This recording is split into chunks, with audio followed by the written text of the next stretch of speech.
Of course, no time in history has ever been perfect. You can agree with that. Yes. But if you suffer from anxiety and are looking for help, the current time compared to the past isn't that bad, especially if you're a woman. Why? Because men are historically the worst. Just the worst. And I'm not talking out of school. Everyone kind of knows this, except for jerks that have tiki torches. Yeah. They're the worst. They're the worst. And I wanted to bring up something that I think some people will know a certain about. I did a little bit of more research and learned about it.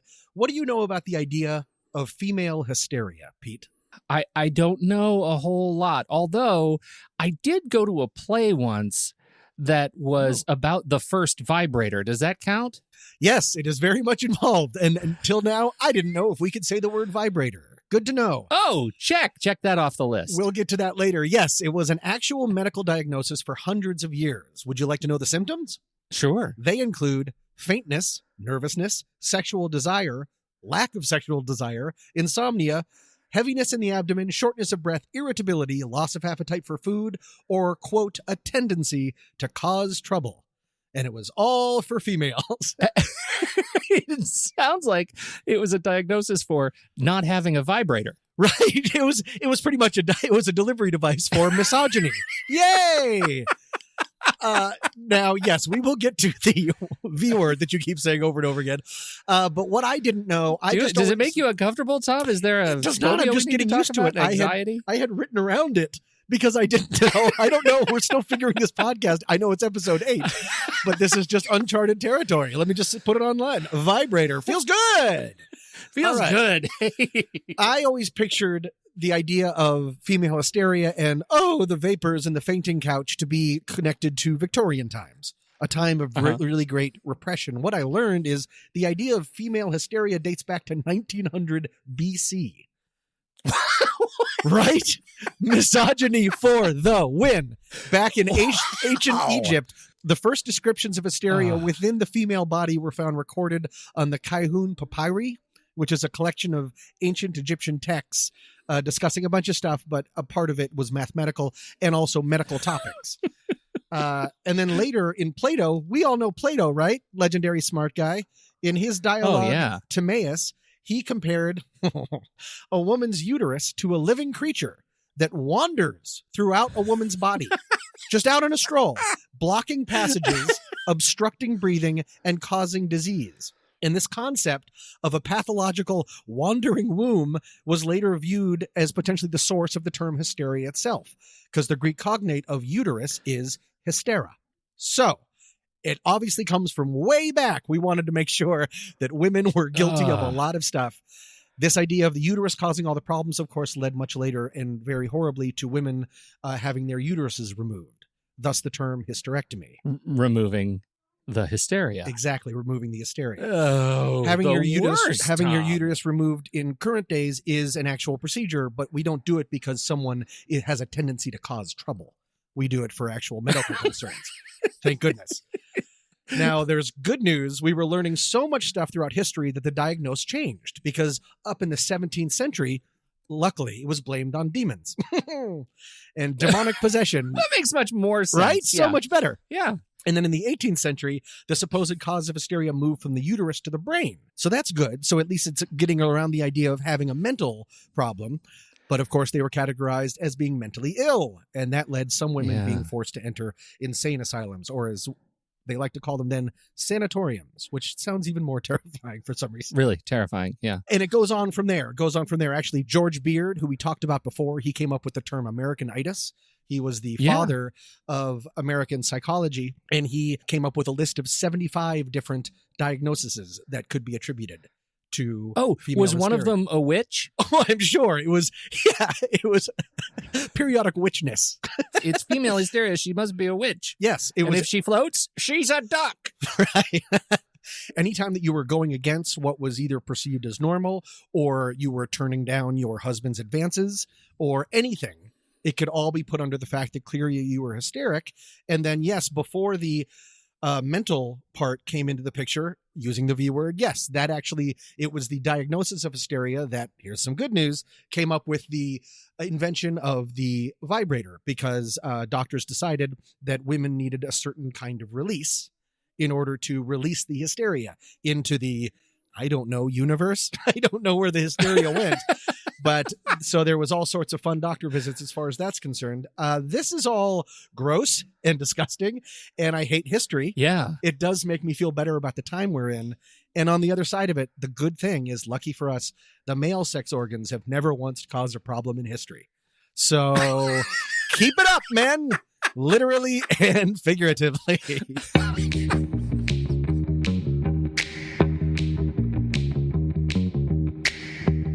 Welcome to What's That Smell? A sometimes funny podcast about humans and their anxieties. I'm Tommy Metz III. And I'm Pete Wright. And every week we each drag out one of our deepest, darkest anxieties into the light to share it, learn about it, and hopefully laugh about it with all of you. Reach out, send us your story of anxiety to somethingstinky@rashpixel.fm. Again, somethingstinky@rashpixel.fm. And with that, Tommy, I'd like to go first.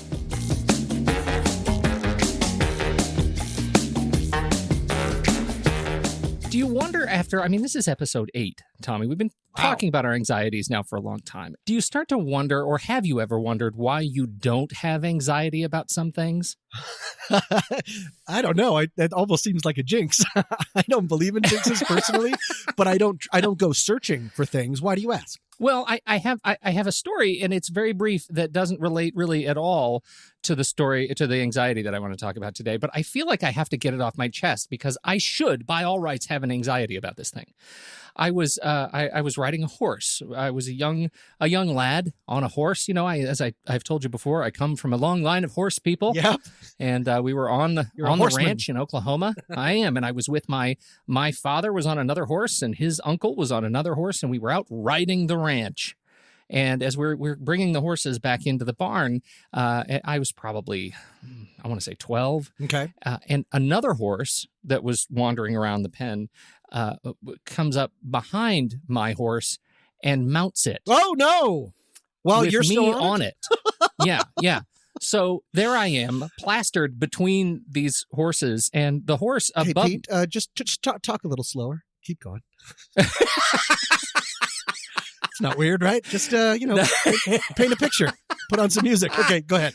The horse above me is going to town, and I have legs his legs are kind of on my shoulders and kind of down, struggling to get down on the shoulders of the horse that I'm on. I am sandwiched between his legs are these up two on horses. Your shoulders. Yes. Well, yeah, and so and you have to see, like, my dad and his uncle are in hysterics. Like, they know there is something that's really traumatic going on right in front of them. But they can't help themselves. But they can't help themselves because they know immediately that that's going to become a bucket list story that they will tell forever and ever and ever.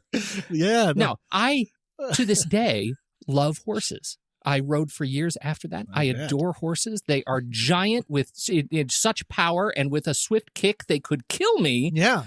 And yet I call them friend. Why don't I have an anxiety about these giant beasts? Why didn't that make some sort of an imprint? Yes. And yet, this one little, tiny, totally normal thing has such an immediate physiological effect on me. In fact, 1 in 10 people share my plight here. 1 in 10 people gets that racing heart, hot flash, dizziness, nausea when they have to face it. 1 in 10 people have to confront the question, Tom. They have to ask themselves if it's actually worth it to go to the doctor if they have to face a needle. Yes. Okay. I hate needles so hard. I hate them hard. Did a needle ever try to mount you? No, because then you'd be fine. Then you'd call that needle friend. No, it's the thing is, though, this is like more than any of the other things that we've talked about. This is one that I had to back pocket because I had to work up to it. Oh, really? Yeah, it's not just that I hate them.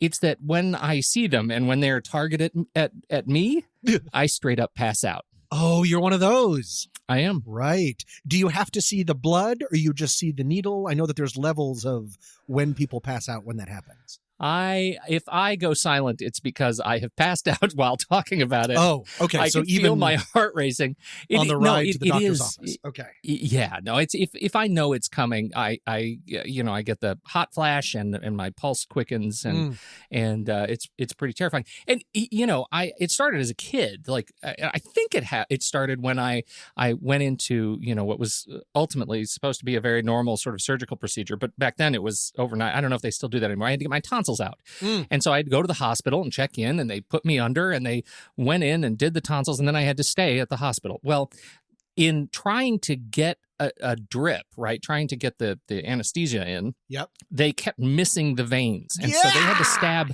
the back of my. You were there on everyone's first day. It feels like it.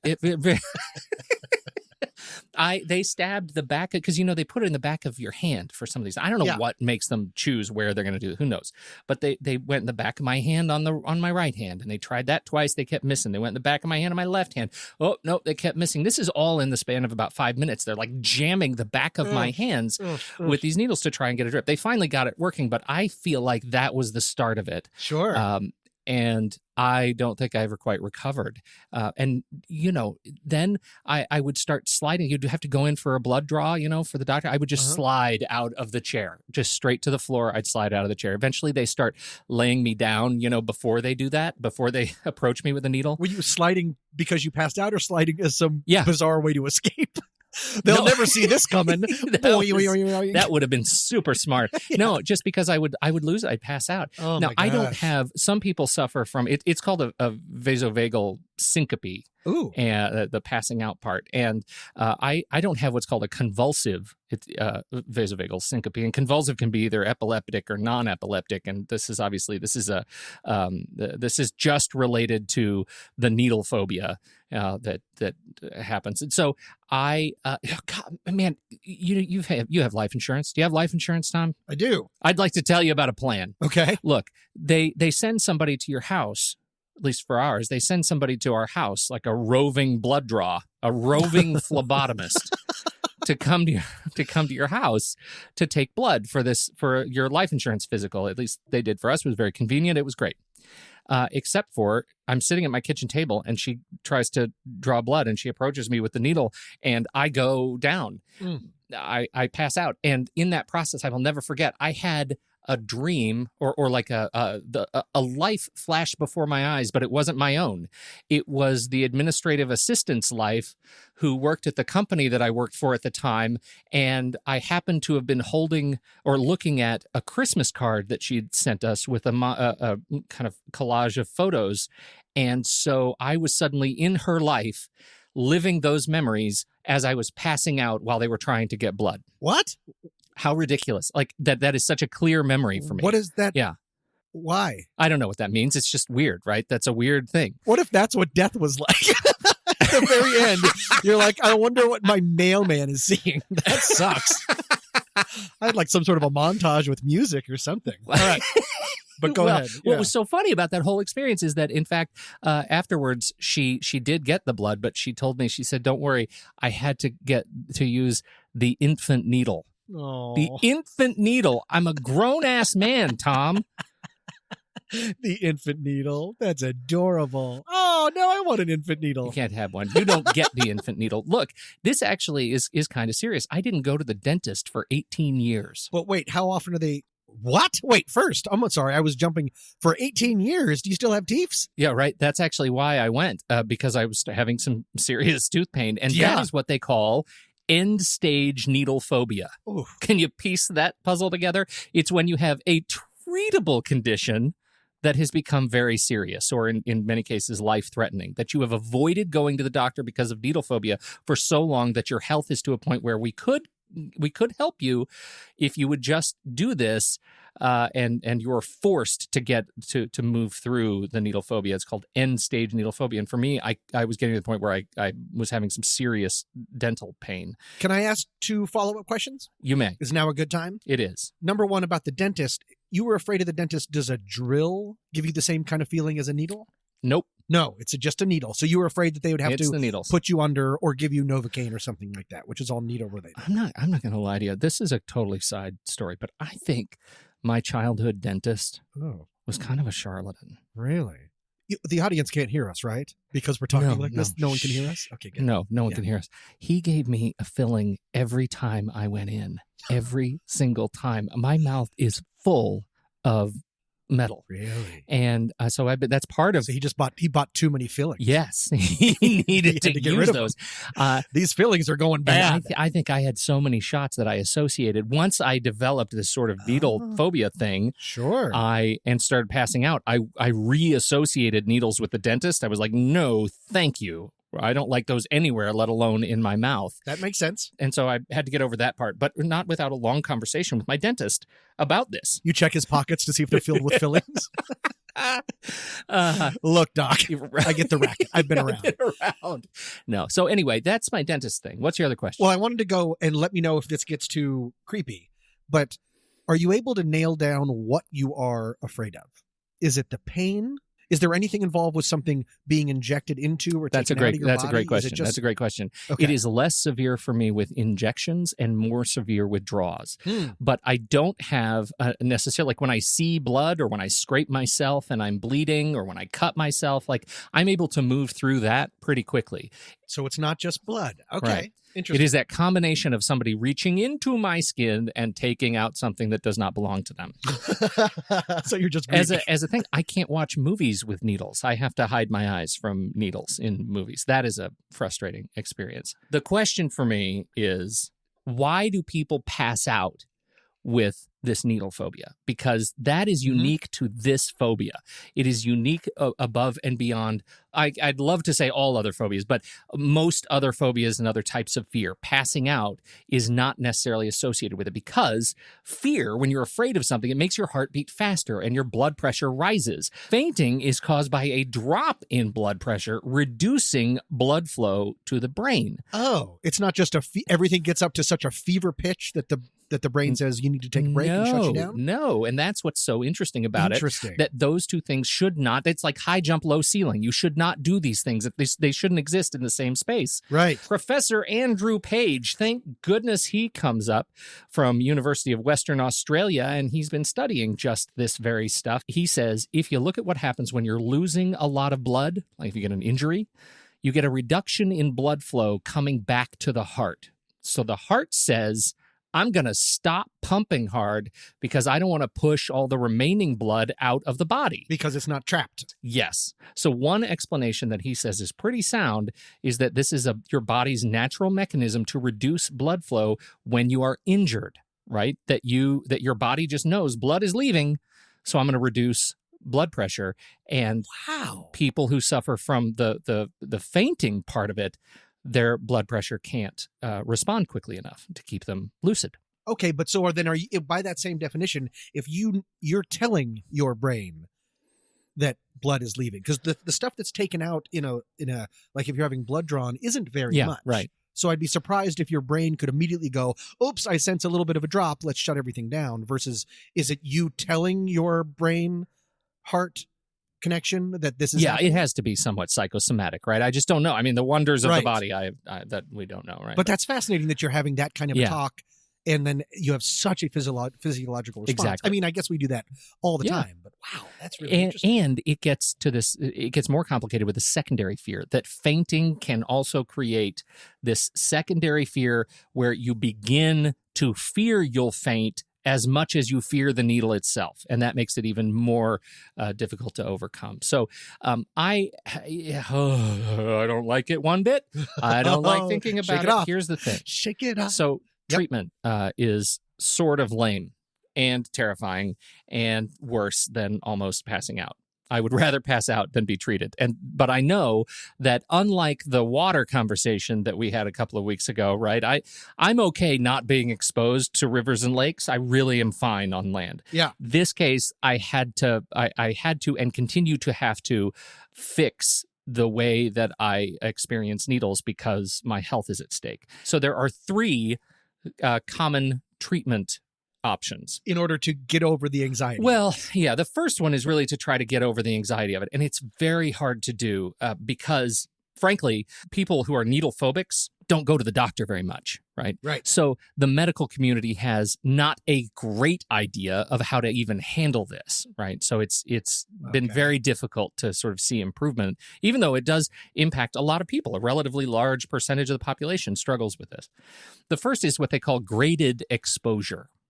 Right? So exposing on a grade, the slow and steady introduction of needles. This connects a little bit to our VR Yep, thing. it does. It does. Or the Quit Center, Okay, right? go Yeah. ahead. So you start with this slow exposure. sort of exposure. It starts with maybe it's pictures of needles that you're looking at. You have to look at them and stare at them and run your fingers over them. Then you are introduced to needles. You are introduced to the real needle, and you have to touch it and hold it in your hand. You have to look at it. You have to see other people being touched by them, right? So you watch other people as you have needles. to go on a date with a needle. Right, buy it dinner first. Yep. And then you have to watch other people being injected. The ultimate goal, once you get through all those steps, is that you are able to be injected themselves. And I read this story about this woman who's been through this treatment, and she went from being broke and destitute because she was terrified of needles, going to the doctor, her health was failing, and now she is a nurse assistant in a dentist's office and has to prep needles every day. And she said, if without this treatment, I wouldn't have a job, let alone this job. But the fact that exposure therapy has gotten me to this job is pretty delightful. So it was an interesting story. The next level of treatment is for those who have the passing out problem. The syncope is called applied tension. So if you're fainting, you tense the body's large muscles and push blood pressure up to resist blacking out. Is that like your legs and your arms? Yeah, so I'm you doing it right now. Your stomach? flex, and then hopefully you do that right before they give you the injection, and that'll keep you from passing out, because the syncope is a dangerous thing. It's a really dangerous thing. We have a needle in your arm, and you risk falling and hitting your head. Like it can be a very serious condition, and so you want to be prepared for that. And the third recommendation is find another doctor. Right? If needle phobics go to the doctor with this lower frequency challenge, if you go to a doctor that says, well, you're just going to have to get over that, which is a common refrain, then you need to go to find somebody in a medical community that actually has that can empathize, with that kind of and has been trained, and in fact, training has apparently gotten much better. That there are training communities and nursing communities that are teaching how to do this with the needle phobic in mind. Do you have out where you are? There's a lot of them out here. Apparently, a dentist that just puts you to sleep. There's advertisements all over, or maybe it's just all by my apartment, but that the whole idea is that if you have a dental phobia, you go in, and no matter what it is, they're just taking a look, they're giving you a cleaning, you're out. Yeah. They put you out, not with a needle, they put something over your nose. Yeah, and they stuff. put the gas on. Yeah. Gas, yeah, and they gas you out, and then you wake up, and I don't know which I'm more scared about. The idea of walking into a room and someone jumping at me with needles, or just saying, hey, you just met me, I take your insurance. Goodbye for half an hour. I'll take over from here. I'm not sure. I have been gassed once at the dentist's office, and it was for, I don't even remember what the procedure was, but I do remember that I started singing the song that the Bring Out Your Dead guy sings in Monty Python. I'm so happy. And I started singing that and trying to control my own gas levels, and they had to actually restrain me. So not a great candidate, but I love the idea.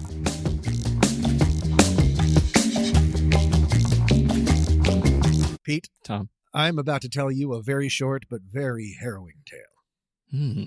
In the year of our Lord 2014, a young male was found wandering the streets of the San Fernando Valley on the 4th of July. He seemed to be afraid of the fireworks that were going off. He couldn't say his name, he didn't know where he lived, and no one seemed to be looking for him. Eventually, he was taken in by an agency who guessed that he was about only 1 year old at the time. The agency did their best to find his family, but no luck. And after he was in the system for a while, they began to try and find him a new family. He was taken in as a foster, with the person only agreeing to keep him for about 4 months maximum, or less if he was able to find a forever home. Less than 2 months later, he was adopted by that same person who decided his was the forever home that was needed. And the best part is that young male came with his own crate to sleep in. Of course, as everyone will have guessed by now, that young male that I'm talking about is my dog, Foster. Do you have a phobia of your dog Foster or foster children? And I was the one, wait for it, and I was the one who rescued him. But, sometimes I feel like sometimes he rescued me. Oh. Okay. If you know me, you know that my pup Foster is my sidekick, and he brings me an immense amount of joy. But as Spider-Man once said, with great joy comes great anxiety. I do not read comics. And so this is my anxiety for this week. Am I giving my dog a good enough life? Am I accidentally ruining him in some way? This is my anxiety for this week. It is, of course, not debilitating.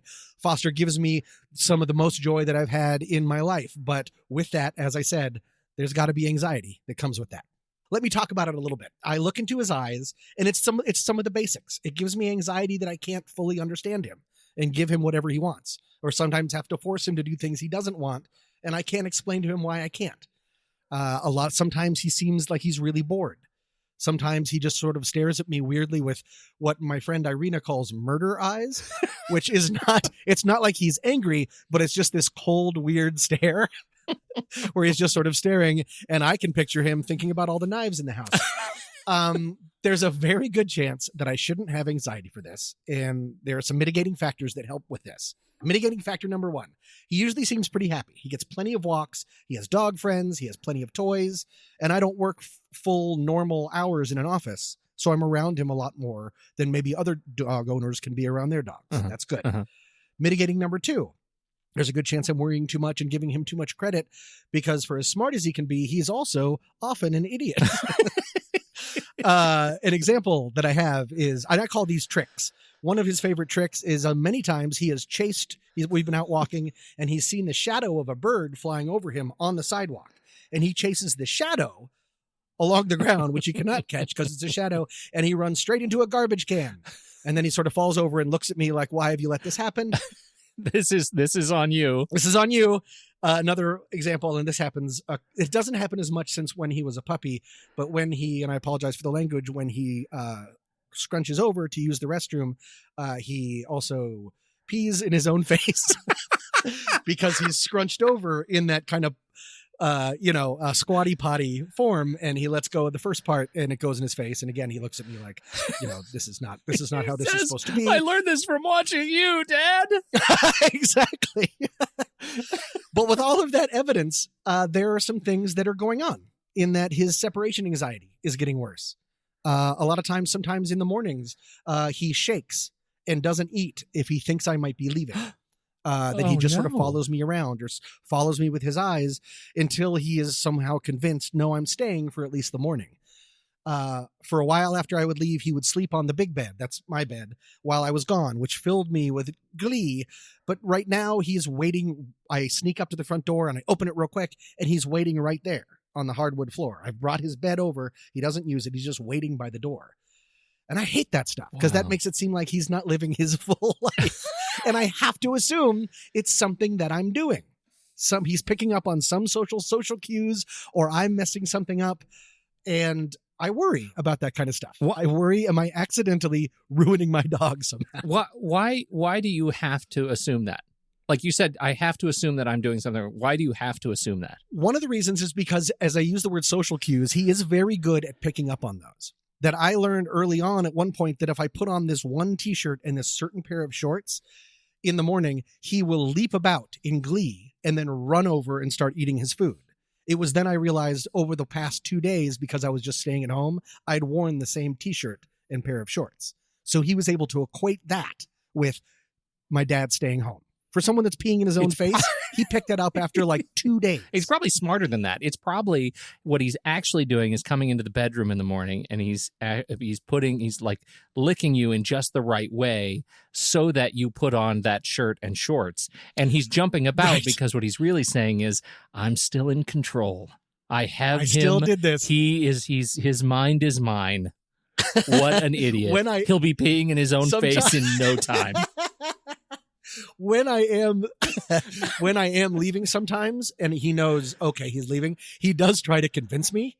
He like runs over the door, and like I've got like a briefcase, my version of a briefcase in my hand, and he's like, "Yep, just us going out like we both do to work." And I'm like, "Nope, you got to go." And he's like, "I don't think you're wrong." And he'll run over to where his leash is, and is like, "You forgot something." So he does definitely think that he's in control at times until I put him in his crate. But the real question is what this does to you, because you want a relationship with your dog. You don't want a, relationship with your dog. Like this is changing.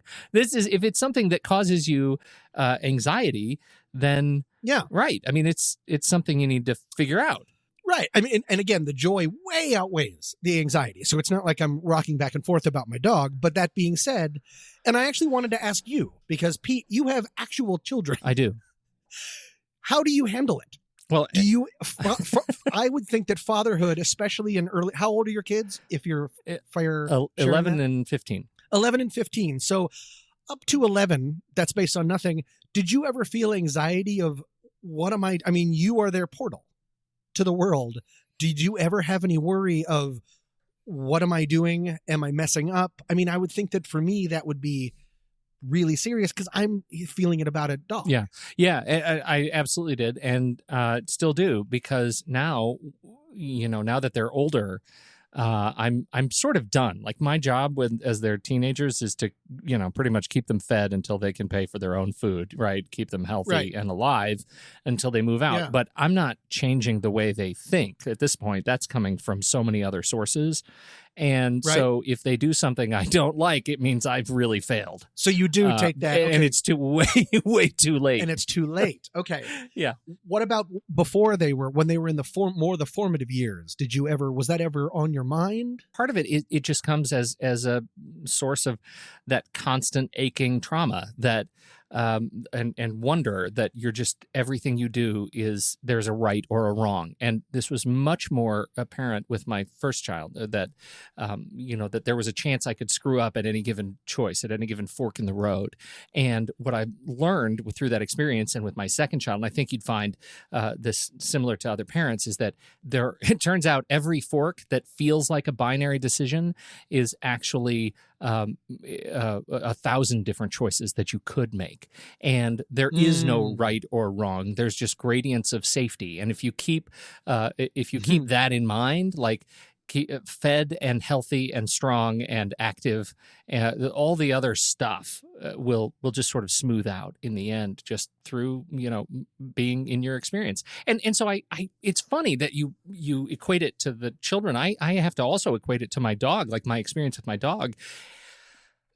Maybe I'm less concerned about that, about the same sorts of anxieties that you're talking about because of my experience with my kids. That's what I would think, is because there's something so much, not that dogs are not valuable, but I'm not one of those people that's like, a dog is a child. No, yeah, right.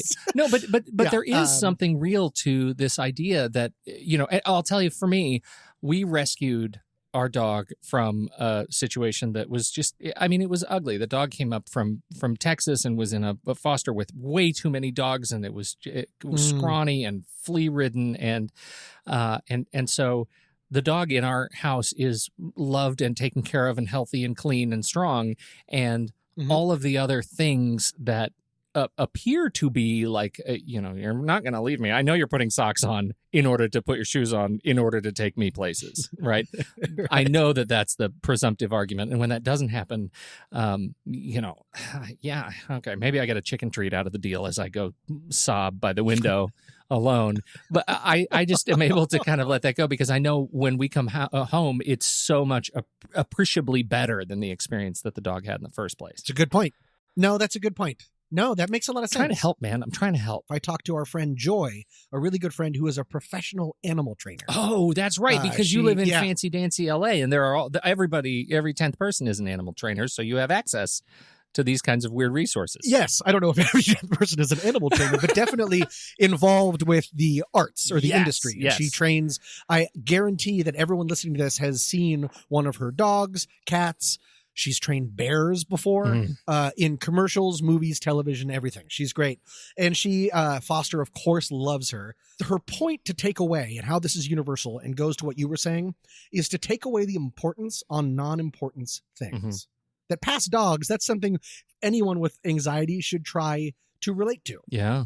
that if you love one side of things but dread the other, maybe take a look at the plus or minus of what you're getting out of that situation. And again, take away the importance of non-important things. As you said, is he safe, fed, walked, warm, socialized, and has stuff to do? Mm-hmm. Yes, 100%. And that's better than being running around on the streets, not be able to say his name because he was a dog on the 4th of July. Is he still a bit goosey sometimes? So be it, because Pete, I'm fed and safe and walked and warm and socialized and have stuff to do. And I'm on a podcast about anxiety. It's okay, because overall, I'm doing fine. Yeah. That's why we're able to laugh about this stuff, because it's not we try to learn about things, but it's not a serious mental health. If anyone is listening to this for serious mental health issues, please go back to the iTunes Apple Podcast store. You're making a horrible mistake. Try not to let the small stuff take over your life. Think about the important stuff as much as you possibly can. And I know that that's such a easy Band-Aid to put over things, but it does put things into perspective, that I have a bundle of wagging joy looking at me and looking to me for guidance and love every day. And the dumb part of me wants to tear part of it down and try to poke at it to find anxiety.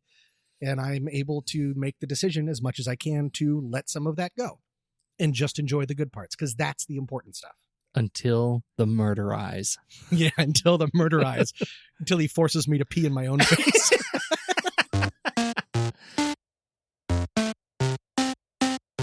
Stick around for a glimpse into next week's show. But first, today's podcast is brought to you by Audible. Oh, I love Audible. Get a free audio book download and 30-day free trial at www.audibletrial.com/scent-of-a-podcast.